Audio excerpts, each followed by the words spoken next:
briefly what you're wondering, well, why are all those Nazis looking at me while I'm dressing?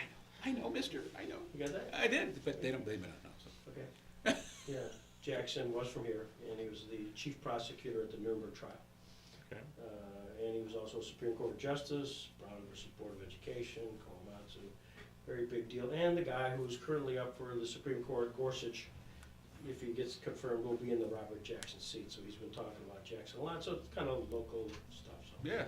while you're doing music, this is what's going on also in this venue here. Yeah, This is Ed Tomasini behind me. Hi, Ed. Ed, and we may go any place, anywhere. So all this good stuff here. Because first and foremost, Grace, we're going to ask you about Ohio State, right? You're from Columbus? Mm-hmm. The Ohio State, right? Mm-hmm. Yeah. Is that your team? I mean, this is where you, are we on? We're Okay, good. Thank you. Yeah, I went to Ohio State and I studied dance and theater there. I understood you want to be a rockette? Yeah, I was studying to be a rockette, and I was. That's a minor or major? Traveling to New York City and auditioning and just I went to rockette camps and did high kicks and all kinds of rockettes dreams and goals and did that for a while. Then I caught the bug of being a cowgirl. Cowgirl. Yeah. How does that segue? I mean, I realize Ohio, that's sort of Midwest, obviously Midwest. Is that? Home of Roy Rogers. Ah, Mm-hmm. Columbus? Well, Southern Portsmouth. Ohio. Uh-huh. Mm-hmm. Portsmouth, Ohio. Was that part of your world? No, I actually grew up outside of Columbus, Ohio, in a small town called West Jefferson, Ohio. But yeah, I grew up definitely with Roy Rogers and Gene Autry's music, and Wow. yeah, Yeah. and just became a bigger fan when we moved down to Nashville.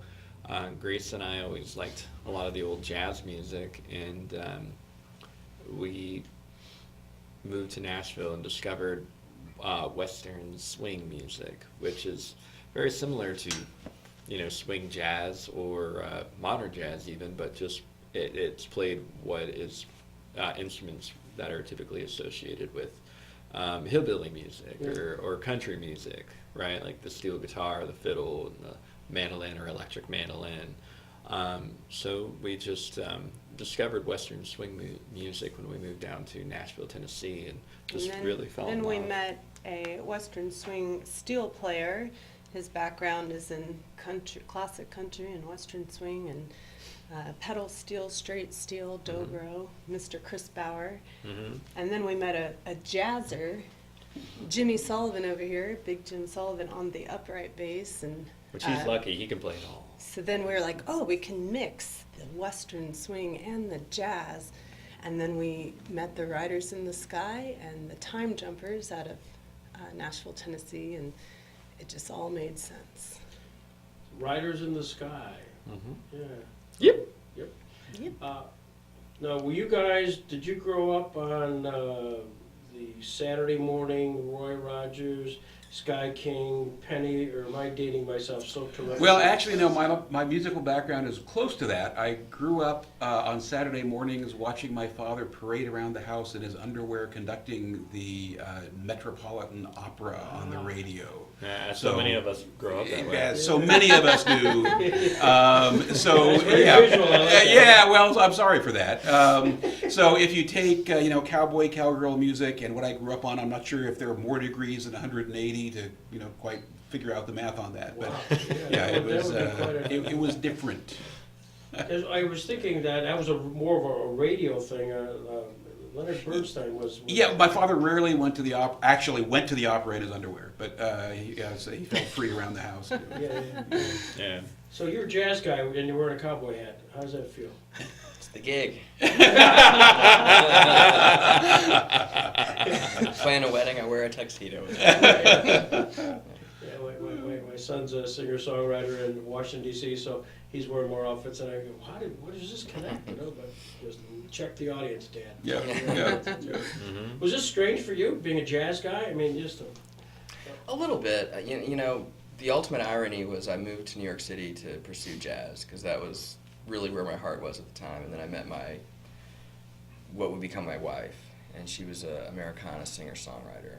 So I started to learn about Americana, and then I moved to Nashville, and now I play a lot of jazz, which is weird. I do play some country, but there's a lot of jazz happening, and then like they're saying, the Western swing is jazzy, and for someone with skills like mine, it just kind of seemed like a natural fit to do some of those Bob Wills, Texas Troubadours type stuff. How did you guys really connect with each other? Did the two of you were the kind of the initial connects, and then how do you pick up the foursome here? Well, we did. We all met at jams around town, actually. Believe it or not, bluegrass jams, and Social networking. in Yeah, Nashville, so we Tennessee. all naturally just started playing together, and then Keenan and I have been singing together, and we also had we're songwriters, so we did we also sing folk and Americana in that style, and then we started, we noticed and realized that Jimmy has a great voice too, and so the three of us have been singing together and exploring the singing world. Did you find out about that through an open mic sometime? Did you just listen to him and say, hey, he's got a good voice? Well, It how was did coercion. we find out about that? Well, his wife that he mentioned is a phenomenal singer as well, and so I think we heard him maybe singing background vocals with her, and we thought, hey, let's try singing some harmony on this, the song that we're prepping or preparing, and so we gave it the treatment, and we realized that it's kind of a fun thing to explore, and when we do perform as well, we've even nudged and been able to get the reluctant cowboy Chris Bauer to sing a song too. So tonight might be another night moment? Is there To be determined. playlist? To be Okay. determined. Otherwise, my greatest vocal contribution to the band is to not sing harmony. There you go. So that's where he's reluctant, So and this we're song still coming down in three-part optimists. harmony, that's the three of you. Yeah, right yeah, there. Mhm. Yeah. Yep. Yep. That only, the Three Dog Night lead singer Corey Wells, until he just passed away, lived up the road from here. Just a Oh, really wow. small little news, though. That's the three-part harmony. That has nothing to do with anything, guys. So you're the psychologist, right? Boy, yeah, that's my training. It's Yeah. no longer my world, but that's my background, yeah. You don't practice that at all? I do not. After decades of being in that field, I slowly weaned into doing other things and in my non. I thought it was kind of part of the reason why he became a cowboy. Well, yeah, that's right. A Yeah, lot just of the to get away cowboys from it after a all. cattle drive, you'd Absolutely. be like, they might have some nerves. Yeah, absolutely. happening, so Chris Absolutely. was there to help them Right. come down from their Right, right. cattle drive. Ed and I have been both waiting for this next question, which is really, can you give me your best Ken Hardley story? Oh, On tape? Yeah. Wow. See, I wish I'd prepped for that. This is. I'm drawing a blank actually, only because I'm so busy censoring so much that I'm trying to think of something socially This is a appropriate to archive that's left. you And that almost was- had a really good time. we had a very good time. It was a terrific band, and actually we played in Rochester last night, and a modest majority of former band members were there, so it was a bit of a reunion minus Ken. So when you talk about what your paths crossed, you were with him in a band. What was the name of the band? Do you remember? With Ken, Yeah. it was the Ken Hardley Playboys. And it was after Ken Hardley Playboys had been playing, for a while, and before my time, that people got so used to assuming that Ken was Ken Hardley, and the joke of the title just completely eluded almost everyone. He just kept being presumed to be Ken, and so Ken is who he became. That's how I knew him in another life, but yeah, he's now Ken. No Yeah. question. A psychologist also, being reformed away from that clinicians to a music world, just like you, yeah.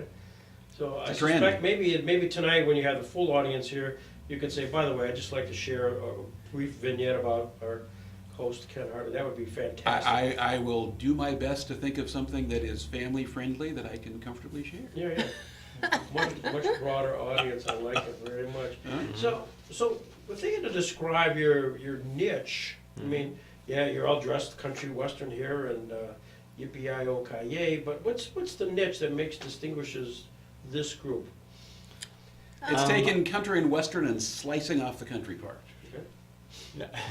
It's definitely on the western corner of country and western. So Yeah. cowboy, cowgirl music predominantly. We do a few other things too. It's influenced by other styles, but it's mostly old style western music, which Yeah. not a lot of folks are doing these days. Yeah, we're really influenced from the 30s and the 40s of the cowboy and the cowgirl and western swing, and you know, there's just so much music out there to get a hold of, and interested in writing our own material as well to add to the genre, to keep it going and to keep carrying the torch of the style of music. So are you preservationists? Kind of. I would actually say we definitely have a nod towards the past, in the respect that we love the old music of Gene Autry and Roy and all the other great movie star cowboys and cowgirls. But Grace and I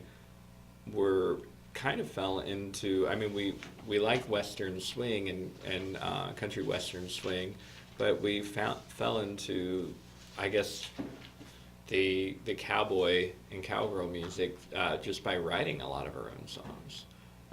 We just started writing a few ditties that were very western influenced a few years ago, and after we wrote the songs, we would sit around and laugh and play them and be like, well, I don't know what to do with these songs, and that's why our first album, we actually have the Writers in the Sky backing us.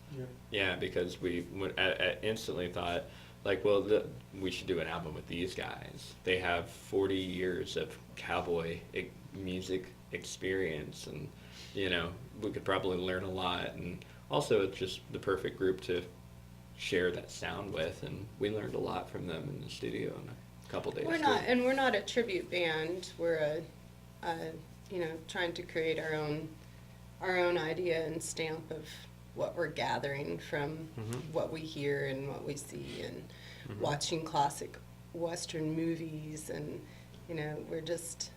we're into it.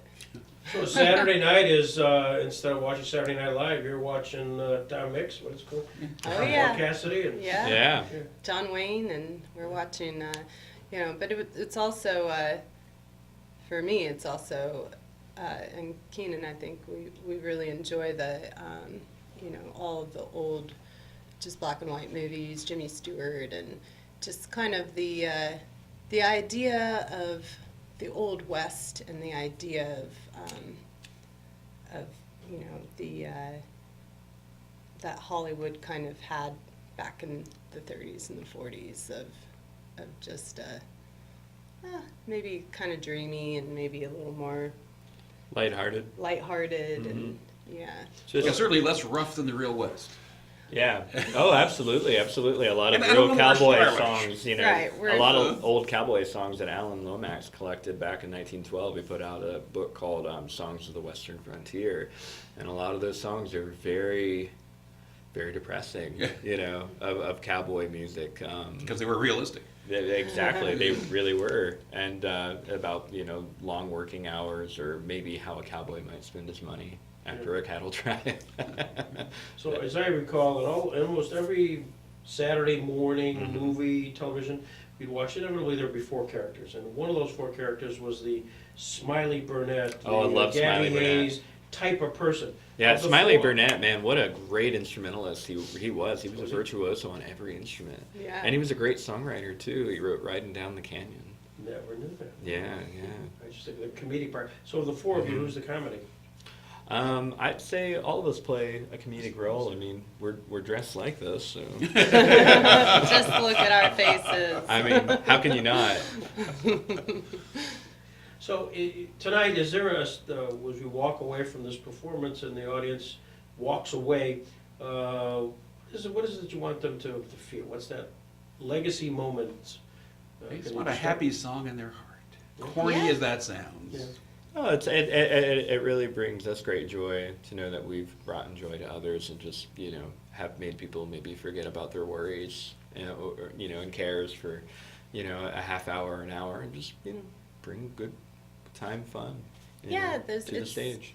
It's definitely, it means a lot to, you can look out at the audience and people are smiling and, laughing and kind of participating, and that's a real Our connection. goal is to be short on philosophy and long on fun. Yes, fun. Fun is a, Well, you'll have fun tonight. This is terrific. This whole radio concept where you are, start, stop, and you gotta do this. And Ken does a great job moving along. Have you done this before? Have you been here before? No. No, actually, it's our first time in Jamestown. We've had a wonderful time. We ate at the Labyrinth for breakfast. And what was the donut place we went to earlier? The name Eckhart? Eckloffs. Eckloffs, yes, Eckloffs. Yes, Big shout out to Eckloffs. Right. My goodness. we saw. Got the Polish custard donut. Yeah. a life-changing experience. It really was. And you had My Jimmy's pancreas is still recommendation. quivering. Went to Yeah. Lucille Ball's childhood home. Right. Yeah. And So right. We saw the Ugly Lucy statue And its replacement. and its replacement. Yeah. And Jimmy just really wanted to go there. So that was your moment. That was your Yeah. jazz. So did you feel like you wanted to share something? Pull out the bass and go. It's an inside joke. I missed May it. it He stay was- there. Yeah. With this laughter, thank you very much and enjoy the show. And I appreciate thank your you. time. Yeah, thanks you. for having us. Thank you. No, I think they want you for sound checks. All right. All right. They definitely don't want me for sound checks.